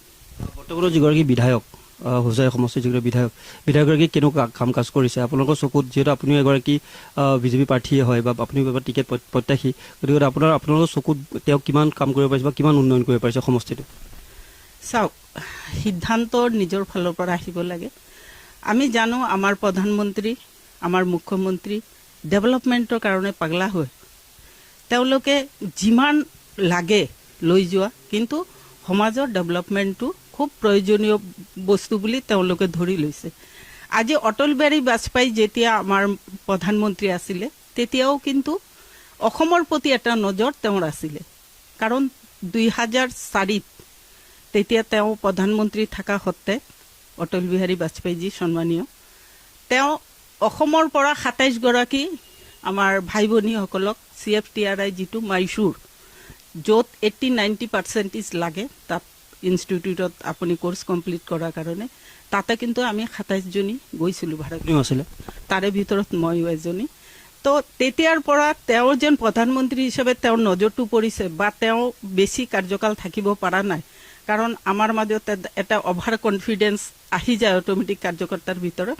সেইটোৰ ফল আমি পাইছোঁ। অটল বিহাৰী বাজপেয়ীজীক আমি হেৰুৱাব লগা হৈছিলে, কিন্তু তেওঁৰ যিখিনি আশা আমাৰ বৰ্তমানৰ প্ৰধানমন্ত্ৰী, সেই আশাৰে কিন্তু কাম কৰি গৈ আছে। আৰু তেওঁৰ নিৰ্দেশত আমাৰ মুখ্যমন্ত্ৰী, আপুনিতো চাইছে যে গোটেই অসমত এই ছেমি কণ্ডাক্টৰ হওক আৰু আমাৰ ইউনিভাৰ্চিটি হওক, মেডিকেল হওক, চব কাম তেওঁ কিন্তু ওতঃপ্ৰোতভাৱে কৰি গৈ আছে। আজি দুখীয়া পৰিয়ালৰ এটা ল'ৰা ছোৱালী বাহিৰত পঢ়াবলৈ সক্ষম নহয় মা বা দেউতা, কিন্তু আজি আপোনালোকে চব জীৱিকা সখীৰ মাধ্যমত মহিলা যিবিলাক আমাৰ ভণ্টিসকল আছে, তেওঁলোকক সমাজত এটা প্ৰতিষ্ঠা দিবাৰ কাৰণেও তেওঁ চিন্তা কৰিছে। আজি ছেমি কণ্ডাক্টৰত কি কৰি আছে? ছেমি কণ্ডাক্টৰত যিবিলাক বেকাৰ আমাৰ ল'ৰা ছোৱালী আছে, তেওঁলোকে তাতেই কাম কৰিব, কিবা এটা উপাৰ্জন হ'ব, সমাজখন উন্নতি হ'ব। এনেকুৱা সিদ্ধান্ত লৈ আমাৰ মুখ্যমন্ত্ৰী মহোদয় কিন্তু কাম কৰি গৈ আছে। আৰু আমাৰ চবৰ এটা নিদৰ্শন তেওঁক চাই পেলাই সমাজৰ আৰু বহুত, তেওঁ যদি পুনৰাই আমাৰ মুখ্যমন্ত্ৰী হয়, সমাজৰ আৰু বহুত উন্নতি হ'ব, গোটেই অসমৰ উন্নতি হ'ব, খিলঞ্জীয়াসকলৰ উন্নতি হ'ব। যিহেতু ছেমি কণ্ডাক্টৰৰ কথা কৈছে, মই আপোনাক সুধিব বিচাৰিম যে ছেমি কণ্ডাক্টৰৰ বিৰুদ্ধে কিন্তু তেওঁলোকে অপপ্ৰচাৰ চলাইছে যে ছেমি কণ্ডাক্টৰ অসমত হ'ব নালাগিছিল। নাই, চাওক, বিৰোধীৰ কামটো বিৰোধী ষ্ট্ৰং নহ'লে একচুৱেলি আমিও কাম কৰি মজা নাই। বিৰোধী যেতিয়া ষ্ট্ৰং হয় তেতিয়া কাম কৰিবলৈ মজা লাগে। তেওঁলোকেতো ক'বই, কাৰণ তেওঁলোকে অসমটো আমাৰ আগতে পূৰ্বৰ যি মনমোহন সিং আছিলে বা পূৰ্বৰ যিসকল প্ৰধানমন্ত্ৰীও আছিলে, তেওঁলোকে এবাৰ চিন্তা কৰিছেনে খিলঞ্জীয়াৰ কাৰণে? দুখৰ বিষয়, মই কালি যেতিয়া গৈছোঁ আমাৰ শংকৰদেৱ নগৰত, আজি পাট্টা দিয়া হৈছে। আজি আমিতো খিলঞ্জীয়া, বহুত পুৰণা, 50 বছৰ 60 বছৰ আগৰ এই ঘৰ আমাৰ, ইয়াতে এতিয়ালৈকে পাট্টা হোৱা নাই। তো আগৰ চৰকাৰে কি কৰি আছিলে? খিলঞ্জীয়াসকলক সুৰক্ষিত কৰা আৰু জাতি মাটি ভেটি ৰক্ষা কৰা বিজেপিৰ মূল উদ্দেশ্য, আৰু তেওঁ সেই হিচাপত কাম কৰি গৈ আছে। অপজিশ্যনে যিমান যি কওক, আমাৰ লক্ষ্য কাম কৰা। মই ইমানখিনিয়ে ক'ম। গৌৰৱ গগৈ বাৰে বাৰে এটা দাবী কৰি আহিছে যে এইবাৰ অসমত চৰকাৰ সলনি হ'ব, এইবাৰ কংগ্ৰেছৰ চৰকাৰ গঠন কৰিব। বিভিন্ন যি কংগ্ৰেছ নেতা আছে তেওঁলোকেও বাৰে বাৰে কয় যে গৌৰৱ গগৈৰ নেতৃত্বত এইবাৰ অসমত চৰকাৰ গঠন হ'ব। নাই চাওক, তেওঁলোকে তেওঁলোকৰ কথাটো কৈছে, তেওঁলোকে তেওঁলোকৰ দলৰ কথা কৈছে, কিন্তু আপোনালোকে চিন্তা কৰক যে গোটেই অসমৰ যিটো মানচিত্ৰ হৈ আছে এতিয়া, আমাৰ মহিলাসকল পুৰা এগ্ৰেছিভ হৈ গৈছে। তেওঁলোকে ভাৰতীয় জনতা পাৰ্টিক 2টা টাৰ্ম আনিছে, থাৰ্ড বাৰো তেওঁলোকে ভাৰতীয় জনতা পাৰ্টিৰ ভোট দিব, আৰু ভাৰতীয় জনতা পাৰ্টি বিপুল ভোটত অসমত প্ৰতিষ্ঠা হৈ আছে। আকৌ হোজাইত অপ্ৰব্ৰজনকাৰী আছে নেকি যে ইয়াৰ পৰা উচ্ছেদ কৰিব লাগে? কাৰণ মুখ্যমন্ত্ৰীগৰাকীয়ে কৈছে যে পিছৰ যিখন চৰকাৰ আহিব, আমি যদি চৰকাৰ যি গঠন কৰোঁ বা আমাৰ চৰকাৰ হ'লে আমি পুনৰ আমি উচ্ছেদ চলাম। হোজাইত তেনেকুৱা জেগা আছে নেকি য'ত উচ্ছেদ চলাব পৰা যায়? হোজাই মই ছাইডৰ কথা ইমান ক'ব নোৱাৰোঁ, কিন্তু টাউনতে 2টা জেগা মোৰ আণ্ডাৰত যি জেগাটো আছে তাৰে আছে। এইটো কাৰণে আমাৰ DC ছাৰো গৈছিলে, এটা মিটিং হৈছিলে, তো সেইখিনি ৰিপৰ্ট DC ছাৰে কিবা দিছে, আৰু যদি DC ছাৰে পজিটিভ দিয়ে হয়তো ভৱিষ্যতত আমাৰ এইখিনি ঠাইও অলপ খালী হ'ব আছে মানে। আৰু মই আপোনাক সুধিম যে নিবনুৱা যি কথা ওলাই আছে, নিবনুৱা বিজেপি চৰকাৰখনে যথেষ্ট চাকৰি দিছে, বৰ্তমান 1 টকা নোহোৱাকৈ চাকৰি দিছে, UPSC পাইছে তেওঁলোকে, কিন্তু কংগ্ৰেছে বাৰে বাৰে কয় যে যি প্ৰতিশ্ৰুতি দিছিলে মুখ্যমন্ত্ৰীগৰাকীয়ে তেওঁ সফল নহ'ল, তেওঁ চাকৰি দিব নোৱাৰিলে, বাৰে বাৰে তেওঁলোকে এইটো অভিযোগ আনে। আপুনি কি ক'ব সেই বিৰোধীক? আপুনি কি ক'ব? চাওক, মই কৈছোঁ নহয় বিৰোধী কাম, আমি হোজাই পৌৰসভাৰ অধ্যক্ষা, আমাৰ বিৰুদ্ধে 3-4 জন বিৰোধী পাৰ্টি আমাৰ এটা বোৰ্ডত থাকে।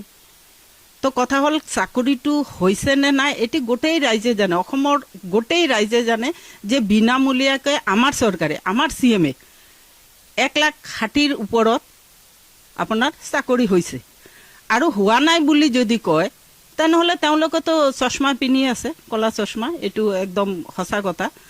কাৰণ তেওঁলোকে চিন্তা কৰিব নোৱাৰে, সেইখিনি কাম আমাৰ CM 1 মাহ আগতে চিন্তা কৰে, কিন্তু আৰু সেইখিনি কাম সমাজৰ কাৰণে হৈ আছে। আপুনি চাওক না, পাট্টা, জাতি, মাটি, ভেটি 3টা লৈ পেলাই তেওঁ কাম কৰি গৈ আছে, আৰু নিশ্চয় অসমৰ সাধাৰণ মানুহ যিবিলাক আছে সেইবিলাকে আমাৰ CM-ক ছাপোৰ্ট কৰিব।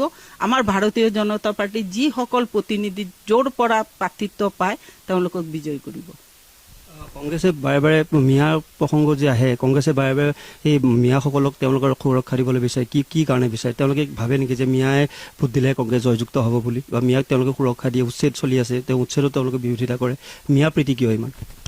চাওক, এই যে মিয়া কথাটো যেন আহে, বা মিয়াবিলাকক যেন সদন তোষণ কৰি ৰখাটা কংগ্ৰেছৰ এটা চাপ্টাৰ হয়, এজেণ্ডা, এটা পইণ্ট। ইমান দিন মুছলিমসকলক তেওঁলোকে স্বজন তোষণ কৰিছে খালি একমাত্ৰ ভোটৰ কাৰণে, ভোট বেংক হিচাপে ব্যৱহাৰ কৰিছে। কিন্তু বৰ্তমানত আমাৰ CM যিখিনি আঁচনি দি আছে, কোনোবা মুছলমানে ক'ব পাৰিবনে যেন তেওঁ মুছলমান বুলি পোৱা নাই বুলি? আজি ৰাস্তা ঘাট হওক, যিকোনো আঁচনি আমাৰ খিলঞ্জীয়াসকলে যেনেকৈ পাই আছে, মুছলমানবিলাকেও তেনেকৈ পাই আছে। তো এইটো কথা কোৱাৰ মানে উদ্দেশ্যটো কি তেওঁলোকে চাই আছে এতিয়া যেন মুছলমান মানুহেও শিক্ষিত হৈ আছে। আজি মুছলমান ভনীসকলে APS, IPS, ডক্টৰ চব হৈ আছে। আগতে কিন্তু তেনেকুৱা নাছিলে, আগতে সিহঁতক ঘৰ বৈঠকি কৰা হৈছিলে। আমি যেতিয়া 92ৰ পৰা কলেজত যাওঁ তেতিয়া 100টা মানুহৰ ভিতৰত 2জন মুছলিম ভনী আছিলে। কিন্তু আজি পৰিস্থিতি চাওক, আজি যদি উচ্চ শিক্ষিত হৈ আছে ডিউটো আমাৰ চৰকাৰৰ কাৰণে, আৰু যিমান বস্তু পাই আছে আমাৰ চৰকাৰৰ কাৰণে। এইবিলাক ভুৱা কথা, সিহঁতৰ ইলেকশ্যন কেম্পিঙৰ কাৰণে এইবিলাক কৈ থাকে, এইবিলাক কৈ যাব। আপুনি যদি টিকেট লাভ কৰে বা আপুনি যদি জয়যুক্ত হয়, আপোনাৰ প্ৰথম কাম কি হ'ব যায় সমষ্টিত? চাওক, আমি এটা কাৰ্যকৰ্তা হৈহে আজি ইমানখিনি আহিছোঁ। তো প্ৰথম কাজ মোৰ হ'ব যে সাধাৰণ পাব্লিকৰ লগত টাচ, সাধাৰণ মানুহৰ কাৰণে যিখিনি আঁচনি আমাৰ চৰকাৰে দি আছে বা অহা দিনতো দিব, প্ৰতিটো ঘৰতে উপযুক্ত মানুহে জানি সেই আঁচনিবিলাক পায়। আৰু সমস্যা থাকে, হয়, আমাৰ হোজাইৰ এটা সমস্যা আছে, হোজাই সমষ্টিত যে ড্ৰেইনৰ এটা সমস্যা আছে। ড্ৰেইনেজ ছিষ্টেমটো যেতিয়া হৈ যাব, আপুনি যদি ৰাস্তা ওচৰ চুবুৰীয়া মানে গাঁৱে ভূঞে য'ত যায় ব্লকৰ ৰাস্তা হৈ গৈছে অলৰেডি, কিন্তু পানীৰ যিটো ছিষ্টেমেটিক এইটো যদি আমি কৰিব পাৰোঁ তেনেহ'লে হয়তো মানুহৰ ভাল কাম এটা কৰিম বুলি ভাবোঁ। 5 বছৰে আপোনালোকৰ যিগৰাকী বিধায়কে এইটো চকু নিদিলে নেকি আজিলৈকে? নাই, চাওক, সেইটোৱে কৈছোঁ, সিদ্ধান্ত নিজৰ, কাম কৰা সিদ্ধান্ত এটা থাকে, এইটো নিজৰে হয়। কৰা নাই, কিন্তু ডেভেলপমেণ্ট কৰিছে, হোৱা নাই বুলি মই নকওঁ। যোৱা বিগত MLA কৰিছে বা এই MLA কৰি আছে, কিন্তু যিখিনি হোৱা নাই সেইখিনি কাম ধৰাটো আমাৰ দায়িত্ব হ'ব। তেতিয়া আপুনি জয়যুক্ত হ'লে আপোনাৰ সমষ্টি যিসকল নিবনুৱা যুৱক যুৱতী থাকিব তেওঁলোকক আপুনি কেনেদৰে সহায় কৰিব? সেইটোৱে চৰকাৰে যেনেকৈ সহায় কৰিব বিভিন্ন ধৰণৰ স্কিমৰ মাধ্যমত, যাৰ যেনেকৈ লাগে বিভিন্ন স্কিমৰ মাধ্যমত তেওঁলোকক সহায় কৰিব লাগিব আমাৰ। কাৰণ চৰকাৰী চাকৰিটো চবেই নাপায়, কোৱালিটি বেছত চৰকাৰী চাকৰি হৈ আছে। আগৰ দিনত আমি চাইছোঁ কম্পাৰ্টমেণ্টেলি পাছ তেওঁলোকৰ হেডমাষ্টাৰ হৈছে, কিন্তু আজিৰ যুগত সেইটো নহয়। আজি কম্পিটিশ্যনৰ যুগ, টেলেণ্ট আছে চাকৰি পাব, যিবিলাকৰ টেলেণ্ট অলপ কম আছে ব্যক্তিগতভাৱে কাম কৰা, সেইখিনিৰ ব্যৱস্থাও চৰকাৰে কৰি দি আছে। এখন চৰকাৰে খিলঞ্জীয়াক সম্পূৰ্ণৰূপে সুৰক্ষা দিছে, কিন্তু আজি খিলঞ্জীয়া আপুনিতো 60-70% সুৰক্ষিত হৈছে বুলি আপোনালোকে ধৰি ল'ব পাৰে, কিন্তু তাৰ মাজত আমাৰ খিলঞ্জীয়াৰ মাজতো অলপ খেলি মেলি অলপ হয়। সেইটো কাৰণে অহা দিনত চবে বুজি পাব, চবে একে মঞ্চত আমি খাৰা হ'ব পাৰিম। টিকেট লাভ কৰিলে কিমান ভোটত জয়যুক্ত হ'ম বুলি ভাবে? চাওক, যোৱা বছৰটো আমাৰ 34,000 প্লাছত আছিলে। এইবাৰ যিহেতু মহিলা, মই 50 ক্ৰছ কৰিম বুলি ভাবি আছোঁ, কিয়নো আমি মহিলাসকল সবলীকৰণ হৈছে, মহিলাসকলে সমাজ ব্যৱস্থাটো বুজি পাইছে। মহিলাসকলে জানে যে এই চৰকাৰ থাকিলে আমাৰ ল'ৰা ছোৱালীবিলাকক বাহিৰত পঢ়োৱাৰ কাৰণে পইচাটো নালাগে, কাৰণ হেভি ইউনিভাৰ্চিটি মেডিকেল চব খুলি দিছে। আৰু কি লাগে কওক, এটা মাৰ এটা পৰিয়ালৰ আৰু কি লাগে? ল'ৰা ছোৱালী শিক্ষিত হ'ব, চাকৰি পাব, সমাজৰ ভাল ব্যৱস্থা কাম কৰিব। আজি যদি আপুনি চাই জুবিন গাৰ্গৰ কথাটোৱে মই কৈছোঁ, তেওঁ ষ্টুডিঅ'ত গৈ পেলাই বহুত কিবা কিবি কৰিব পাৰিলে হয়, কিন্তু তেওঁৰ এটা দেশাত্মক বোধ আছে যে মই অসমৰ কাৰণে কিবা কৰিম, সেইটো লৈ পেলাই তেওঁ কৈ গৈছে, কাম কৰি গৈছে। তেনেকুৱা আমিও বিচাৰোঁ যে আমি বাহিৰত নগৈ পেলাই নিজৰ দেশৰ কাৰণে নিজকে অলপ সেৱা দিওঁ। আপুনি যদি জুবিন গাৰ্গৰ কথা ক'লে, উল্লেখ কৰিছে, মই এটা সুধিম আপোনাক, আপুনি জয়যুক্ত হ'লে জুবিন গাৰ্গক লৈ পেলাই হোজাইত কিবা জুবিন গাৰ্গ পাৰ্কে হওক বা জুবিন গাৰ্গৰ নামত কিবা হওক আপুনি তেনেকুৱা নিৰ্মাণ কৰিব পাৰিবনে? নাই, মোৰ এটা আশা আছে যে আমাৰ যিটো ফ্লাইঅভাৰ আছে এইটো কিন্তু এতিয়ালৈকে নামাকৰণটো হোৱা নাই। তো মই এটা ৰিকুৱেষ্ট ৰাখিম যে এই ফ্লাইঅভাৰটো আমি জুবিন গাৰ্গৰ নামত যাতে এই ফ্লাইঅভাৰটো হয়। নিশ্চয় সেয়া আছিলে বিজেপিৰ প্ৰথমগৰাকী মহিলা প্ৰাৰ্থী হোজাইৰ পৰা চতুৰ্থী ৰাণী বিশ্বাস। তেওঁ বহুকেইটা কথা ক'লে। তেওঁ এবাৰ যদি প্ৰতিদ্বন্দ্বিতা কৰিব বা তাৰ টিকেটৰ কাৰণে তেওঁ এবাৰ আবেদন জনাইছে।